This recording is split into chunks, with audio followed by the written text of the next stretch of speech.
Welcome back to another episode of the Bamboo Season Podcast. I'm your host, sober wellness coach Dorian Warmsley, the podcast where you'll hear stories of transformation, growth, resilience to help you feel inspired on your journey to becoming your best self.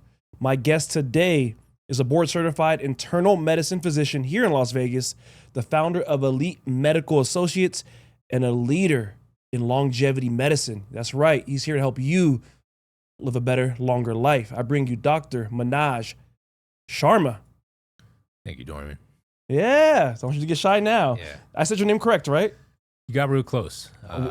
It's pronounced Manoj. Manoj. Oh, I'm so sorry. No problem. Damn. No problem. Manoj Sharma. Now, thank you so much for coming in today as a longevity medicine doctor, and I'm sure your schedule's hectic, and also a husband, and you have kids, correct? Yeah, I have two. Daughter that's 10 and son that's 8. Oh, wow. You guys plan to have more? No, not right now. Okay. we leave it open. But Yeah. We're And how long have pretty you happy. been married? Been married about 13 years. No, let's see, 15 years. 15 Yeah, years. been And how long together dating, total? Dating for 25. Wow. Yeah. So you guys got together way before you even started medical school, I'm guessing. More than 50% of my life now. Wow. Yeah. I'm at 41, so I've been with her longer than I've been, more than half my life. All right. And let's dive into, so I gave the titles out, but sometimes people might not know exactly what that means or what it is. So if you could tell us who you are and who you help. So you had it right. I'm an internal medicine physician. I started my career out in medical school. I went to osteopathic medical school. We learned about healing the body as a whole, kind of putting all aspects of life together, spirituality, mental, physical components, healing with touch, healing with medicine, healing with the modalities we have. It's a very holistic way of approaching medicine, and then it's also combined with allopathic. So, what people traditionally understand medicine is. The main thing that differs from way I used to practice and what a lot of people practice is, as physicians, we're experts. We're expected to know all the answers. You come to us, I have a problem, doc, come fix it. Help me out. What's the right answer? That, certain situations, that's the right way to go. But a lot of times when you're dealing with something a little more chronic, you need someone who's going to be by your side, a coach who's going to stand by you and say, hey, you slipped, you fell, let's get back up, let's get back on the track. Someone who's going to collaborate with you rather than just stand by as an expert. Yeah, I have to know what I'm talking about, but I also have to understand what you're going through. And when I partner with somebody, we can get better compliance and better outcomes. So just trying to connect with people where they are, see and deliver a message to them that resonates with them, and then find the solution for them that they'll be willing to comply with. It has to sit right with you. Otherwise, you're not going to swallow that pill. No, 100%. I feel sometimes you can go to go to a doctor's office. It's not always as personal or as almost like they're checking off a list. Oh, you got this and this, here's your medicine, and then send you off. I don't think it's too, I can't think of it. I have one doctor, actually. She's an orthopedic surgeon. She's been my doctor since 2014, 15. And I love her. She's amazing. I see her on the street sometimes randomly when I'm going to work and stuff. But she's real good with the personal touch and care. There's been times I haven't seen her in like a year, but she'll still remember everything, which you might be the same way. I'm not sure how doctors are, but remember everything about me, and just, it's always good to see her. So I think that's amazing. Now, what made you decide to get into medicine? Was that something since childhood? Was that more as you were in college? That's a really good question. I don't know if there was an actual moment that says I wanted to go into medicine. I know growing up, I was very inquisitive. I kind of wanted to know a little bit of everything. I watched a lot of Discovery Channel as a kid, a lot of cartoons and Discovery. That was my thing. I loved learning about the planet, learning about things. I thought I wanted to be a marine biologist, and then they were digging up dinosaurs. So I was like, I'm going to be a paleontologist. Then I wanted to go into, played a lot of sports. So I said, I'm going to be physical therapy or kinesiology, something in sports medicine. Then I started thinking a little bit deeper, and I just went along biology pathway. I just kind of took the classes, did well in class, and just kept, without a long-term vision, but just really wanted to learn as much as I could. And then sometime around college, I had a realization. I was like, well, if I want to know everything, let me start with me and the human body, and let's start with that path. And so I I ventured into physical therapy school when I was in there. One of my professors, he was a primary care physician. He was teaching our physiology class. I was sitting in the front row and I was asking a bunch of questions. And he said, "You right there, there's something wrong. You should not be in this class." I said, "What?" He said, "Why didn't you apply to medical school? You need to get out of here. You will be terribly unsatisfied." And so he introduced me with a DO physician who practiced physical therapy for 10 years and then transitioned to medicine. I shadowed him for a month. I dropped out of physical therapy school, started studying for the MCAT, took the MCAT, got into med school, and started my path towards medical school. And my interest in sports led me towards orthopedic surgery, but then as I did about 1.5 years of orthopedics, and then I realized, I really don't want to be around an operating table a lot. I love the fact that orthopedics, you fix things. Yeah. But I couldn't see myself practicing that way. So I went back into routine medicine and went to internal medicine. And ended up in West Virginia practicing internal medicine. I taught for after I graduated the residency program, I served as a teaching attending for the program. And then ended up here in Vegas. And I thought I wanted more than internal medicine. I wanted to do some specialty work. Got into pulmonary critical care program, one of the most competitive programs in the country at that time. And another thing, 1.5 years in, sometimes you don't know what you want to do until you do it. And then you realize, like, hey, this is not, it was what I wanted professionally. And it was highly competitive. It was very well respected, and the work was very exciting, but it didn't balance what I wanted to be as a father and home for my home life. So it didn't have the right balance.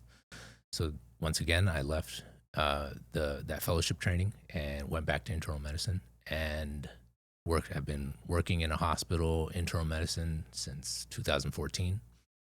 So that's 11 years now. In internal medicine, what you see in the hospital is you see people come in and out regularly. Sometimes you see the same people come back, and we call them frequent flyers.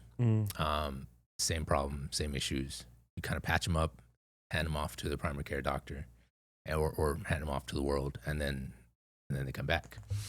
And then I realized, it's like we have a lot of things, and we're handing them off to a system and the physicians, but something's not connecting for this patient, and it's like, okay, well, how could I contribute? And I've always wanted to do outpatient medicine, but I didn't know. When I was doing outpatient medicine, whether it was in pulmonary medicine, orthopedics, or internal medicine, I didn't like the structure. It was just very rushed. You had 5 minutes with the patient. You had 25. You had 10 minutes to do your charting, write your orders, and then someone's already waiting. Waiting room's already backed up. You're always behind because you didn't have time to finish everything. I need time. My conversations tend to drag on, so that personally and professionally. So I decided to go into concierge. I wanted to decide. I figured out I didn't know how concierge medicine existed, so I wanted to find a model that allowed me ample time, small volume patients, really connect with them, and try to see how can I prevent these people from becoming my patients in the hospital. And that's kind of where the journey began with my outpatient practice. Damn, that's good. A real quick question. With medical school, if I'm not mistaken, when you're in medical school, you go and you try, I guess is it residencies, or when you try different, like you said, rotations. Yeah, right. How long is your rotation? Usually they're about 4 weeks at a time. Okay, and you rotate through different fields to kind of see what catches your attention and kind of different fields, different states. I mean, you're out of a suitcase. Really different states too. Oh yeah. Oh, I didn't know that. You lived out of a suitcase for 2 years. I think that's so cool because you mentioned it, as you said, we think we want to do things until we actually start doing them. I think that's in life also. There's a lot of times we think that job or that career path or whatever you're thinking you want, and then you get it, you try it, you do it, and you're like, oh, this isn't really what I want to do. And I think it's beautiful how with medical school, they make you guys do that. I think dental school also maybe, I don't know, or even lawyers, I don't know either. But I think that mindset, if humans could take that mindset into regular everyday life of at least attempting something to make sure you truly like it and want it. Yeah. Does that make sense? Yeah, absolutely. People have fear of messing up and losing time, and then thinking that, oh, it's going to be really catastrophic towards my life path, my goals. I've lost so many, in term time in terms of opportunity for earning. Now I got to regress, got to start all over. We have a lot of opportunities. You never know what opportunity is going to be available to you, but if you're happier, you're going to be more engaged, and whatever opportunity does come, it's going to be a little more fruitful. And at least for you, it's going to be more fulfilling. So that's always worth it. Yeah, for me, my goal was, so I mentioned it to you when we met a few months ago, but I fell out a 4-story window.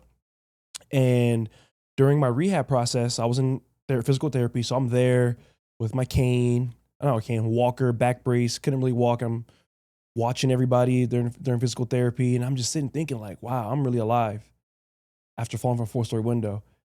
And I'm watching everybody. I can do this. I can help other people realize they can bounce back. I'm going to be a physical therapist, right? That's what I told myself. Then I went and started researching. I'm like, oh man, that means I got to do prerequisites, get associates, do this, do that, then go to medical school. And then I was like, I don't got time for that. I was like, you know what? Maybe a physical therapist assistant. Maybe it's less schooling. Same thing. They had a program at CSN here. It was like a 2-year program or something. But before the 2-year program, got to get your associates and do all these other things. I'm like, that's too much. That's too long. I don't have time. I was 23. And then I was like, okay, what's the next scale of something similar? Personal trainer. There we go. You just need a certification that can, you can get easily, still helping people, and kind of almost, if I can help them now, there's certain things that I can help them improve on. They might not need to go to the doctor or whatever later. And the reason I tell a story is that my mindset was so just not in the right place, thinking I didn't have time. I was 23. I had more than enough time because now I'm 34. I probably would have been done by now if I would have continued and did it. I don't regret it. I definitely like the path I've taken, but just touching on the mindset you said of thinking we don't have time. But then again, when you think about the other way, sometimes we don't. You don't know when your time's coming. You don't. You don't. That's why you have to live for yourself every day. Enjoy the moments, the big and small. I've had people in my medical school class in their 40s and 50s. They finished their entire other career and they decided, hey, wow, I'm going to start over. I'm going to become a doctor. And they did it. And, some of them are juggling kids in high school. Some of them have really young kids in school at home. Some of their kids are grown and in college already. It's just somebody, you just follow your dream. If it's something's calling you, just listen.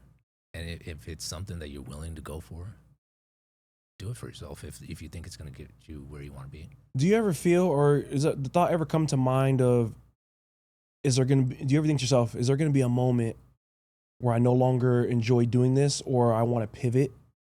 Does that make sense? Does that ever cross your mind? You ever think? Yeah. Really? That is not uncommon for a lot of physicians. And a lot of that, we call this burnout. You get really burnt. I mean, it's really hard work. I mean, you're dealing with, like, for example, people in the hospital. I remember the first time I stepped foot in a hospital in third year of medical school. It was incredibly traumatic. I went home and I was like holding back tears. It was just really hard being in the room, seeing people so sick, families at bedside very worried, and their systems are failing, and we have to figure out a way to help them. And they came to me, not me, my attending at that time. I was just a med student, but that's what's happening in the hospital. They're coming to me to help them in this situation where everything's failing, their body's failing, everything that they depended on that should be working was falling apart. And then you work really hard. It's very emotional. Then there's this intellectual rigor that you have to keep up with in terms of making sure you know all the recent data, and you're constantly reading and looking up things. There's nobody in medicine that knows everything. That's why there's a bazillion specialties and subspecialties. Medicine is one of the most humbling things that you can venture into. Anything that involves a human condition is incredibly humbling. But when you work hard for something and you work at it constantly, and then you're also trying to do it right, and then you want to try to meet reimbursements, and then the hospital's administration and hospital has its own objectives, because we have limited resources and we're responsible as physicians to manage these limited resources, so we have to be able to move patients in and out of the hospital and find out, like, hey, you may not feel like you're ready to go, but you're no longer hospital sick. We gotta make room for the we got 30 people in the hallway downstairs in the ER. They need this bed, and you're getting a lot better. So you got to work in terms of allocating the resources properly. The hours, usually 12-hour days in terms of shift work, but then after that, you're working after hours just to finish your notes and constantly thinking about, hey, did I miss something? What else can I order? What else is going on? What else do I look up? What's going on with this patient? Let me do a little deeper research. Who should I call to assist and get involved with the case? So burnout is real. It happens a lot. It was happening a little bit to me, and that's why I felt like when I think I advise other doctors a lot, and I heard somebody say this, which resonated to me. If someone can wake you up at 3 o'clock in the morning and you answer the phone and they interrupt your sleep, and you could still have joy in answering that question, you're not burnt out. You keep doing it. You're still you're enjoying what you're doing. But once it starts getting at you and you get a little resentful, time to reevaluate.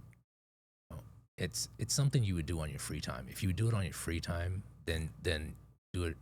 I guess you still have the reserve to continue to find the joy in it. But you have to make sure, in order to do something really well, if you're not finding joy in it, the quality is going to eventually decline. So it has to be fulfilling. And for me, hospital work was incredibly fulfilling. And it still is. I still work in the hospital 3 weeks of the month. I'm still in the cardiac ICU, medical ICU, neuro ICU, trauma ICU. I work in a very busy center, the busiest hospital in Nevada. Actually, one of the busiest ERs in the country. UMC? Sunrise.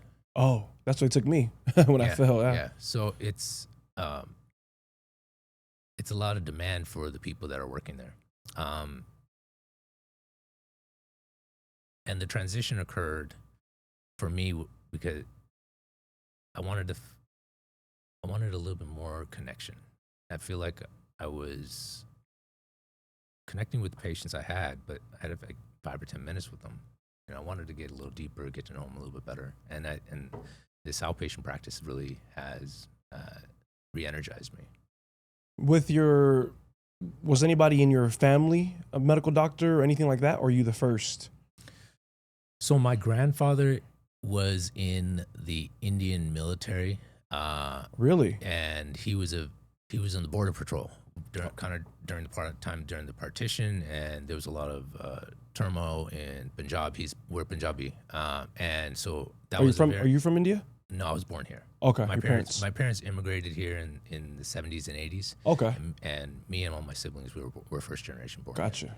So he was a veterinarian, but outside of him, I mean, some of his brothers were veterinarians, but my side, my dad, he grew up in a village in Punjab. My mom, she was in a military family. She went through college, but she didn't complete. She got married and wasn't able to complete her degree.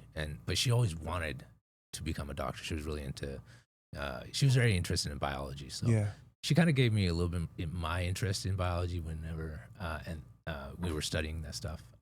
But no, I'm the first doctor in my family. Wow. Then after me, my sister became a doctor. Really? What kind of doctor is she? She is now an endocrinologist. Endocrinologist, that's blood? There's a hormone specialist. Hormone specialist, yeah. Wow. And then my youngest sister, who really struggled in school, and then all of a sudden a light came on, she became a veterinarian. Wow. Yeah. Sharma family's out here doing it. Yeah. So my dad came to this country. It was a funny story. When you immigrate out of India, I guess they only give you like a certain amount of rupees or dollars. He's like, that's equivalent to like somewhere between $12 to $17. Wow. And he had enough money to get to San Francisco for his flight. But there was a layover in Japan. And the layover was like 15 or 20 hours. And he had to have one meal. And he didn't have enough money to finish the meal or to pay for the meal. So he spent all the money he had, and he spoke to the manager there. And he told him, "Hey, I have a job waiting for me in California." His sister was living there, and he was going to live with his sister for a little bit, and he had a job waiting for him.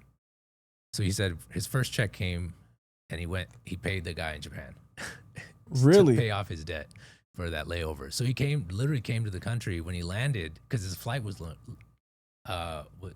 was late. It was a whole 24 hours late. So my aunt, she was waiting at the airport.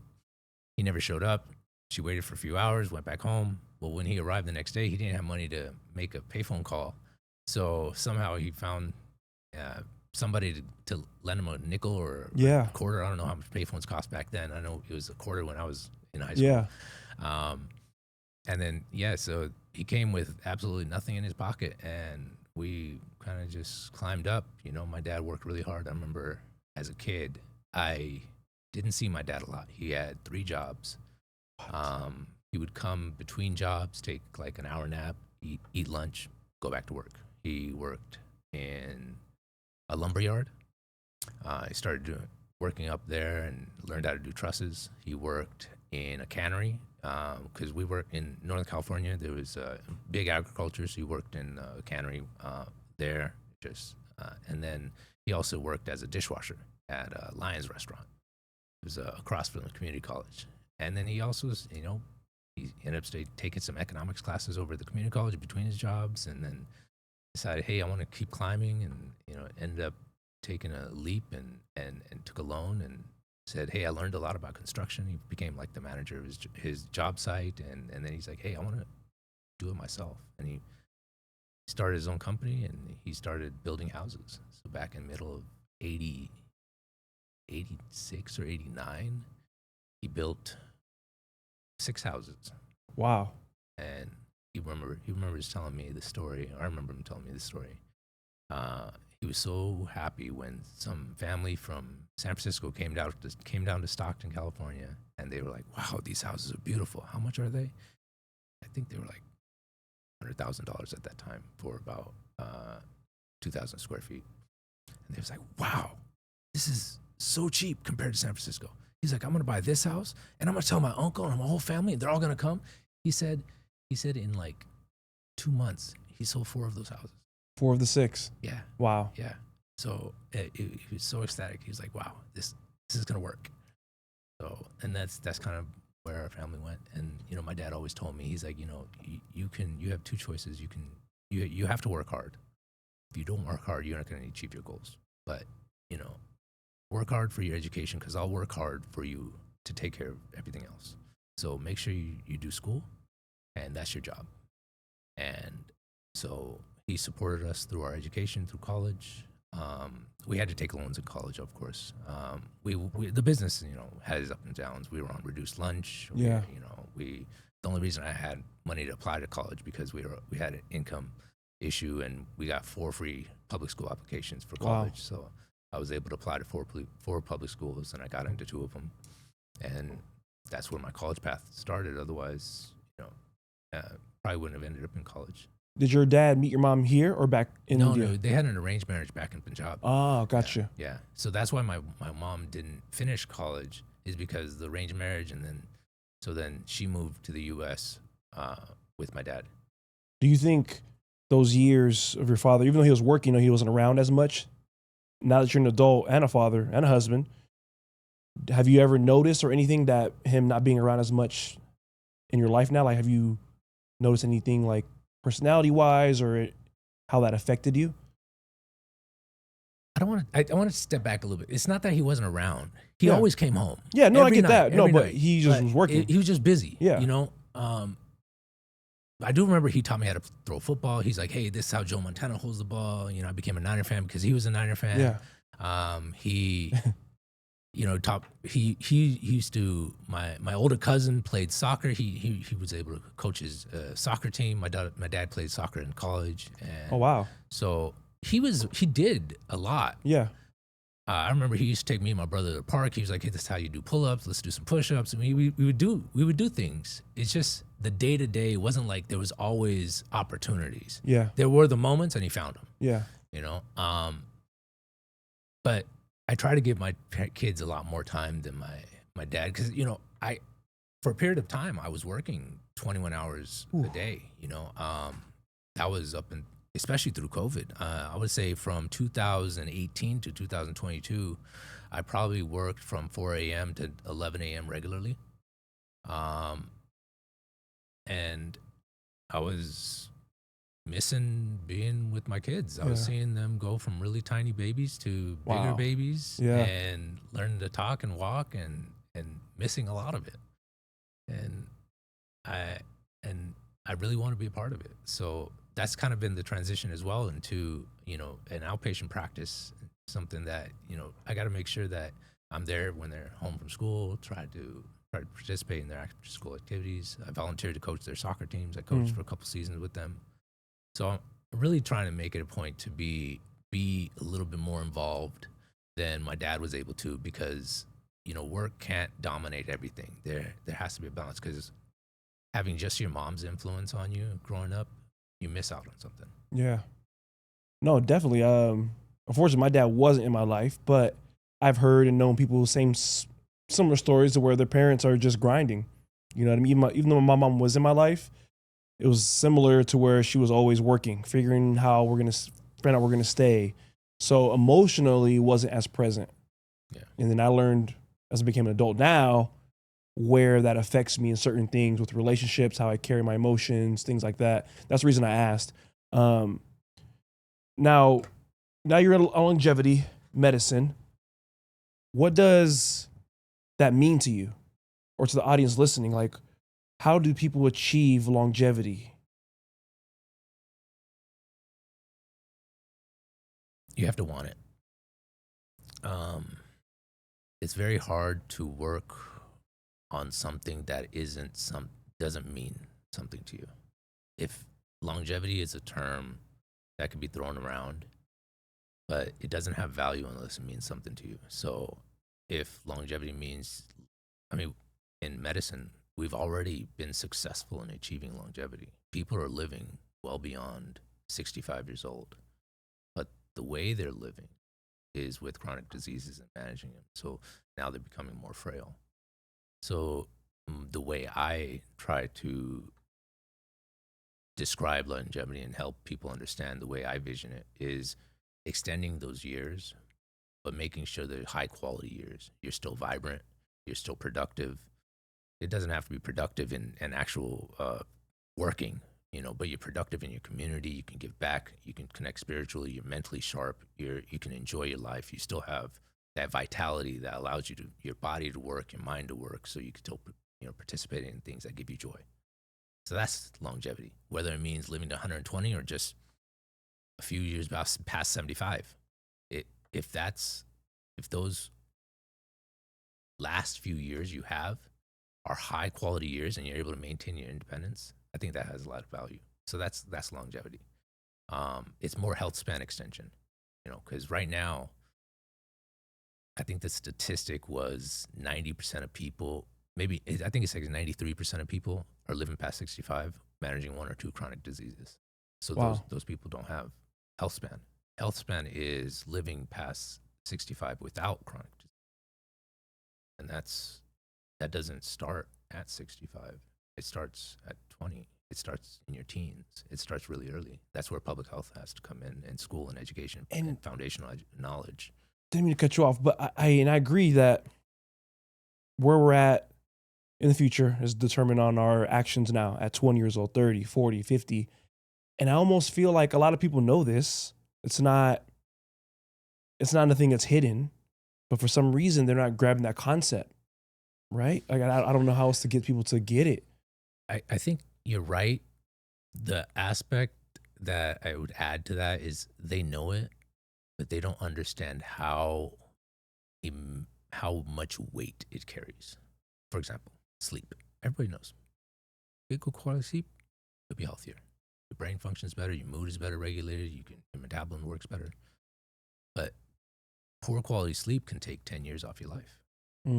And poor quality sleep doesn't mean you have sleep apnea. It just means Monday through Friday you have good routine, and maybe you sleep a little off on the weekends. That can contribute to poor quality sleep and take significant years off your life. So 7 days of regular sleep is highly important. Making sure that sleep is restorative, because your body restores itself, rejuvenates, it eliminates toxins in your sleep. Otherwise, that's just all accumulating. And if you don't protect your brain and your neurons, they're going to slowly dwindle away. I read something about how, which I didn't put together until more recently, is the consistency of your sleep. like going to bed at the same time, waking up at the same time, kind of keeping that same flow. And that's one thing I've really gotten better at, is making sure even on days I know I need more, I kind of force myself to get up, like stay the part and keep the same wake up and sleep routine of how important that consistency is. Yeah. Towards maintaining healthy hygiene, sleep hygiene. Yeah. It's important to stay consistent, 100%. It's also important to give yourself leniency and give yourself a break once in a while. You don't want to stress over these things too much. If you had a hard day, your body's going to need more sleep that night. If you were you worked really hard on a project, or you had a very emotional thing that you're working with that day, or you hard workout or hard day at work, your body is going to need a little bit more time to recover. That's good. But in general, follow a very routine type of pattern. So try to stay as consistent as you potentially can, while allowing yourself some leniency and to give yourself a break, because you don't want to. That's some of the things that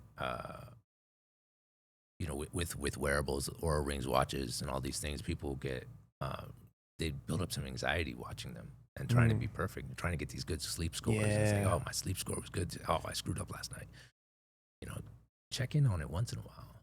If you're hyper focused, it's a mind game, man. I think it's like what's it called? Placebo. Because I wear a Whoop, and there's times where I know I got some good sleep, like I feel it, but then I'll check and it's like, oh, kind of average, and I'm like, what? And then vice versa. There's days where I get like 5 hours just because I wasn't sleeping good, and they'll tell me I'm recovered. So in my mind, I'm like, okay, I can go a little harder in the gym today. Yeah. And vice versa. Oh, maybe I should take a day off. So I try not to think too much on it. I like to watch it and see, but I, for the most part, like to go off how my body's feeling. Yeah. Well, you also have to realize these devices are not medically accurate. I have people regularly come in my office. They're like, oh, I sleep great. I was like, okay, let's get you a polysomnography, which is what we call a sleep study, a medical grade sleep study. They have horrible sleep. What does that consist of? Yeah, some of them can be simple. You can do a home sleep ring, which can do a sleep study at home. You just put on a finger or a thumb and go to sleep. Some of them are in lab, where they put some electrodes on your chest and your brain and your legs to measure electrical activity while you're sleeping. They're just different degrees. The gold standard is obviously an in-lab study, because you're going to be, not only are you going to be observed by a technician, they'll be monitoring noise, they'll monitor brain waves, they'll know depth of sleep, they have electrodes, and they'll be able to monitor periodic limb movements. There are studies that do the similar thing at home, but those give you high quality data on the quality of your sleep and any pathology that's associated with problems with your sleep. With sleep, because I agree. I think sleep to me is the cheat code, or if you want to call it a cheat code, to longevity, to a better life, overall life. Not just how you feel physically, but because, like you mentioned earlier, cognitively it helps you. You feel better. For me, for day to day, what I like to think about is how do I want to feel tomorrow, right? I train women every morning, 6 a.m., 7 a.m. I need to be on for them regardless. So that what goes in my mind, like, okay, so I need to go to bed by this time.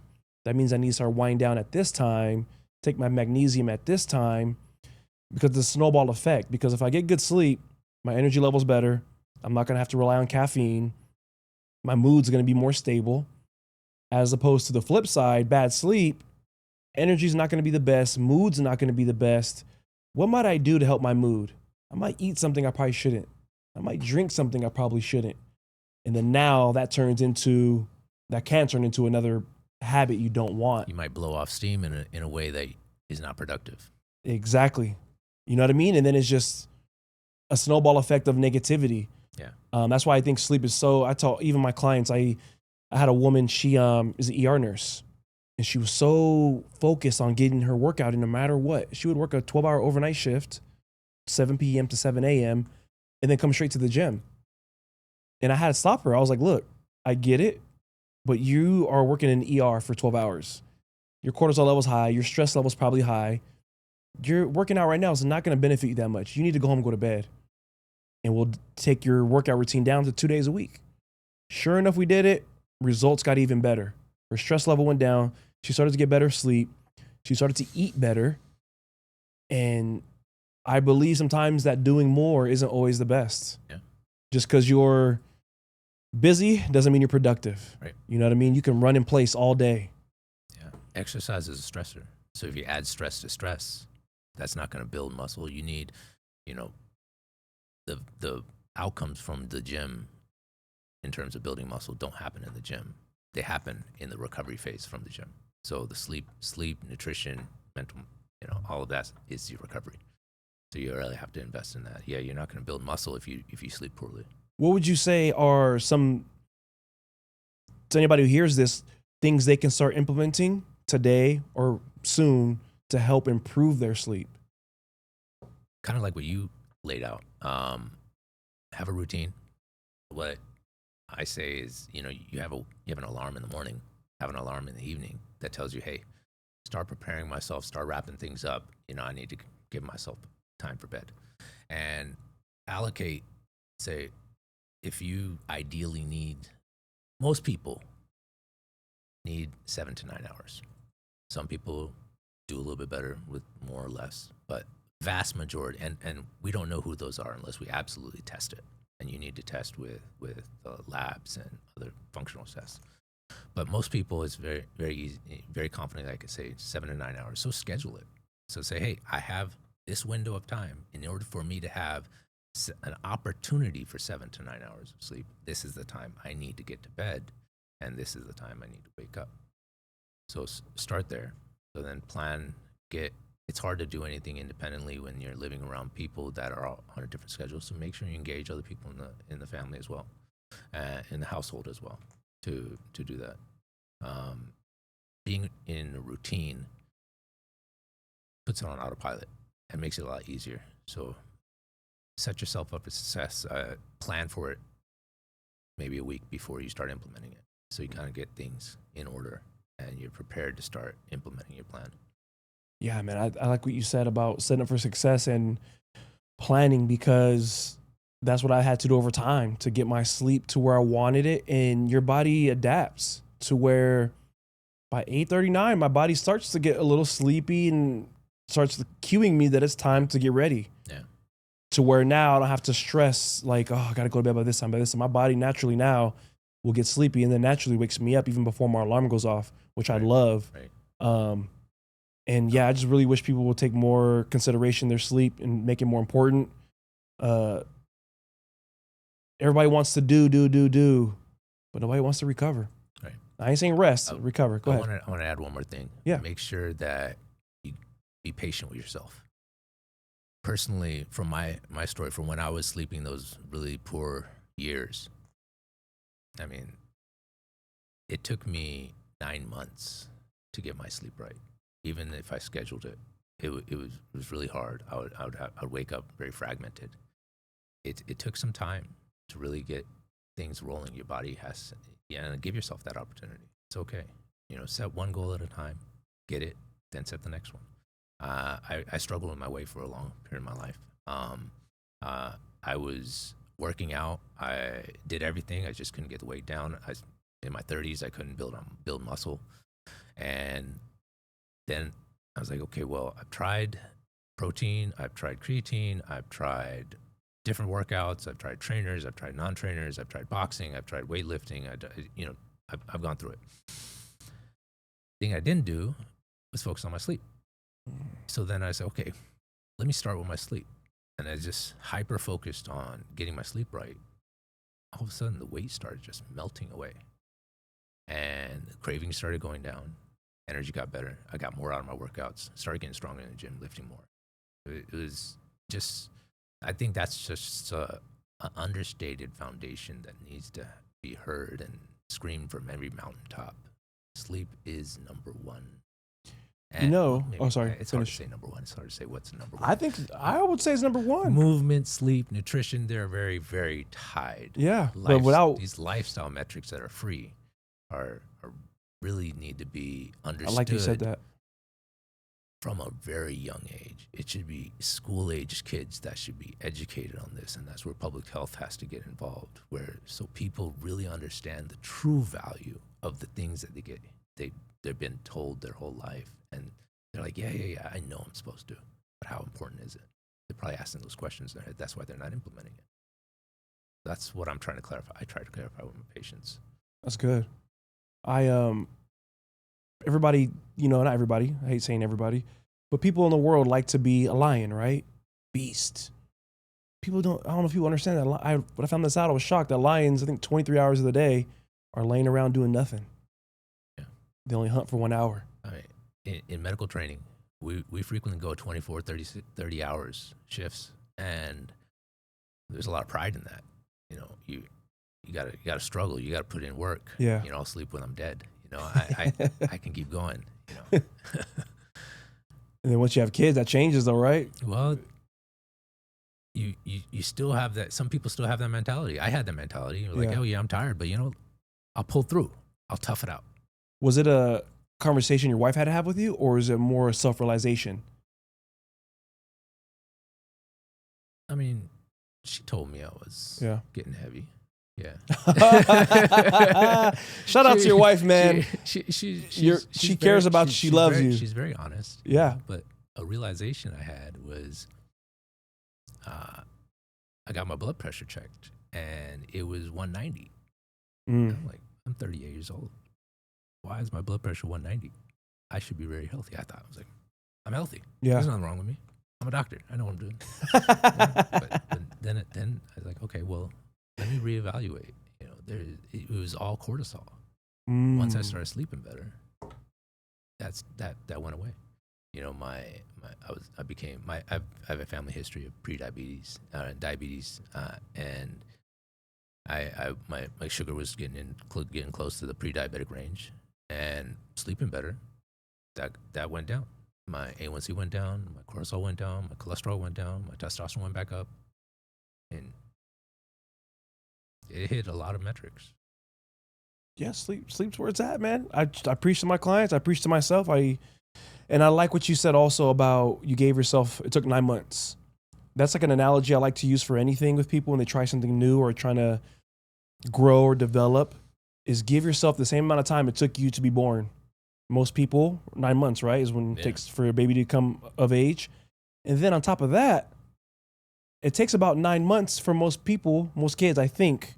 I don't have kids, but it takes about 9 months for you to start walking. Right? You crawl, you shake your big head. But I think most babies walk around 9 months or so to a year. It was where you start walking. But during those 9 months, you never stop. You get up, you fall, you try again. And I think with anything people decide to try in life, think about that and give themselves that same kind of grace. That doesn't mean rest and be like, oh, it's okay. Because when you were a baby, you knew no better but to keep going and going. But somewhere along the line, we become adults, we forget what we're capable of. Yeah. It's wild. Something I want to touch on also, because you are an internal medicine doctor and you know things more than I would. When it comes to alcohol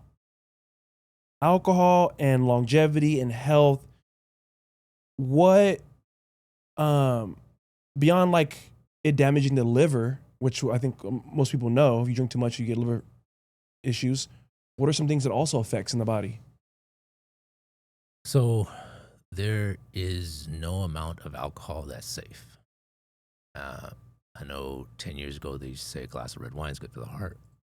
They've stepped that back. We've learned more. And that's the honesty of medicine. We're not afraid to tell you when we're wrong, because we've been wrong before. And that's because we're always working with a limited data set. We don't know everything yet. So there is no amount of alcohol that's safe. But for some people, they use alcohol as a therapeutic agent, whether it's to de-stress, to cope with pain, or whatever their personal reason may be. Maybe they're using it as a stimulant to help them with social anxiety and to have some more fun. But medically, there's no amount of alcohol that's safe. It disrupts your metabolism. It affects your sleep, particularly deep restorative sleep. It increases your risk of pancreatic, esophageal cancer, and it can lead to metabolic syndrome, liver disease, fatty liver disease, and hepatocellular cancer. So it will take time, time away from you. And the thing is, alcohol takes the best years from you, because a lot of people start really young, Mm-hmm. and then they're surprised at 40 or 50 that they don't have the coordination that they should. Their bones are a lot more brittle. Their hormones are disrupted. They're medically unhealthy. It's hard for people, I think, because it's so part of culture, of life. And even within some cultures, drinking wine is part of the ritual or religion. And especially here in America, where it's celebrated with everything. Every commercial, or football season right now. Right. Every commercial is going to be a Coors, Bud Light. Cheers, touchdown, go Cowboys, Yeah. Cowboys fan. But yeah, I've luckily been away from it for now coming up on 4 years. And I tell people, you don't realize how much of an effect it has on you until you go a substantial amount of time without. Because some people might go a week, 2, but when you go it wasn't until I went 6, 7 months, it was almost like a light switch went off in my brain. So it was like the fog just went away. And I didn't even know it the whole time that I was wearing these foggy ass glasses. And I'm like, wow. Granted, everybody relationship was different. There's people who can have a cocktail or dinner, a wine, and be okay. But me, I was, we're blacking out, baby. Yeah. Let's go. Right. And when you dive into people's genomics, you can find out it's in some people's genes to have those tendencies. So, but like I said, things have to be in consideration of your environment. If it's giving you joy, if you're going to miss out on celebrating a birthday or toasting an anniversary, and it's one toast, that's probably adding, that sacrifice to your health in that moment. If it's not a regular consumption issue, that's probably not harmful. It's adding to your value of life, because that's quality of life is the biggest metric we should be tracking. And you want to preserve your quality of life as long as possible. So, give yourself those opportunities to enjoy, but it's those habits, it's routine. Try to minimize it as much as possible. Try to abstain as much as possible. Perfection can be harmful sometimes, but try to be as good as possible and do the best you can. With you and where you've been able to get to and achieve as a concierge physician and doing this internal medicine, is there still something next for you or something you're going towards professionally? I love what I'm doing. I could do this forever. I think it's a real honor to be able to connect with people. When I sit across the table from somebody, or the bedside, or whatever you want to call it, Yeah. they open up to you. They tell you their stories. They tell you their challenges. They trust you, and I honor that trust. And I've heard and learned so much about humanity and the way people live and the struggles they have, and I really appreciate it. And holding their trust and having that responsibility towards them is a big challenge, and I enjoy that challenge of trying to help them solve their problems and help them along their path. And I also really appreciate their trust, and I can. It's like we're forming community, and I'm a social guy. I really enjoy having conversations with people and really connecting. So that fills my cup. That's beautiful. I had a question in my mind I was going to ask. I forgot. Damn, drawing a blank now. Oh, through your professional career, was there anybody, mentor, somebody you looked up to, or somebody that helped you during the journey? So many people. I had my dad in the beginning when I was a kid. Then Jerry Rice, I really admired Jerry Jerry Rice. Rice, man. He could catch everything, but also when he had his knee injury and the way he rehabilitated, and I used to watch how he rehabilitated and how hard he worked and how long it took, and then how he was when he came back. I was like, okay, all that work in the background, we just see what's on the field, but what did he do in the back? It's like that preparation and that dedication. I really learned, appreciated that. I've had coaches through sports that really taught me off season how to work hard. I think without athletics, I would have never learned the discipline to put in the effort that would require to become a physician. I've had professors in medical school that I work with. I helped design an osteopathic manipulative medicine protocol that became part of our curriculum while I was in second year of medical school with one of my professors.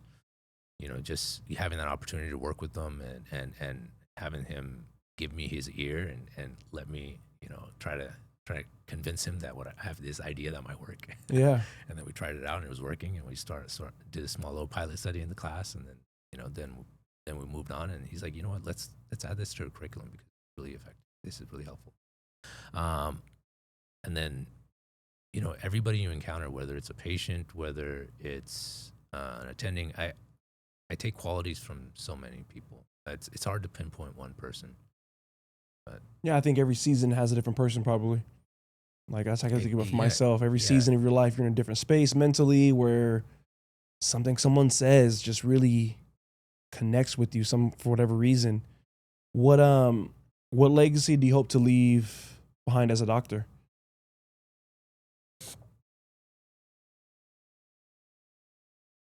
A healthier society that's well versed in foundational medicine, lifestyle medicine principles, and a older generation that still feels they have purpose. Because right now, I feel like our older generations are, they're managing chronic diseases. They're frail, and there's limited few that they're vibrant. But a lot of people they're leaning on their kids to help them. Some of them aren't even living in their own homes anymore. They're living in nursing homes or living with other family members. They're confined to a chair or a bed or a walker or a wheelchair. If we can add more valuable years, because those people have lived and have so much wisdom to share. If they had the vitality to share it, it would take our society even further. I think that's the new evolution of where we can go. I think we have vital end of life years. That'll speak volumes to where our potential as a community and a society. So if you had to leave the listeners with a message for taking ownership of their health, what would it be?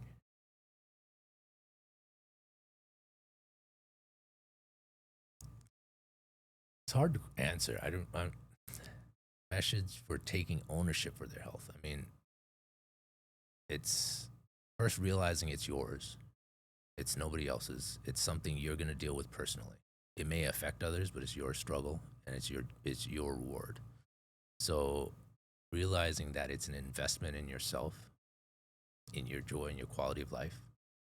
And then also realizing that even though our system of medicine is limited in terms of its ability to connect with people because of the bureaucracy that we kind of work in, the system, the way it's designed, has allowed very limited bedside time. Because I don't know if people are aware of this, but every hour a physician spends with you face to face, they have like 4 hours of work behind the scenes because of all the paperwork, the prior authorizations.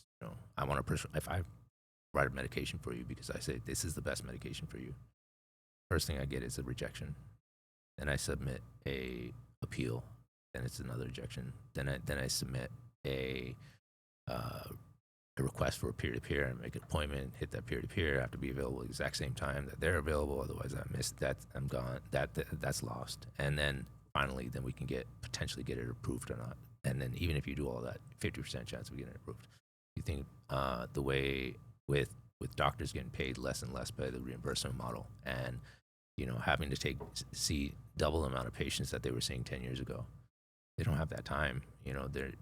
Their staff has to take care of it. And then, so you just try to find somebody who will listen to you and connect with you. They're there. Doctors don't become doctors because they don't care. They really are deeply invested in this career path and the what's involved in it.